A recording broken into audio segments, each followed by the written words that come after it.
নাসিরুদ্দিন পাটোয়ারি আর মির্জা আব্বাস কি এক জিনিস? ভালো না, ব্যবসা বাণিজ্যের অবস্থা খুবই খারাপ। হয়তো মানুষের ইনকাম কম বা খরচ বেশি, সব জিনিসের দাম বেশি, এই জন্যই আপনি এখানে কাস্টমার কম আসে।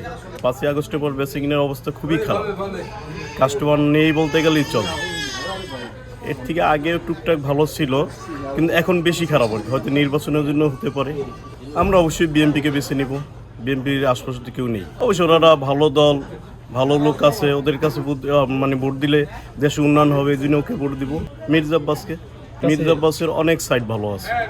ও নাসিরুদ্দিন পাটোয়ারির বয়স কম, তারপর ওদের ওইরকম অভিজ্ঞতা নেই। মির্জা আব্বাস অনেক সিনিয়র নেতা, তার অভিজ্ঞতা ভালো আছে, এর আগেও কয়েকবার ক্ষমতায় আসছে সে। ওনাকে ভোট দিলে দেশটা অনেক ভালো চালাইতে পারবো। আমার মনে হয় বিএনপি আর আওয়ামী লীগ এক না। আওয়ামী লীগের বলছে হয়তো দেয় নাই, এরা হয়তো রাখবে কথা, যেহেতু তারেক রহমান নিজে বলছে কথাটা রাখবে, আমার ব্যক্তিগতভাবে মনে হয় আর কি।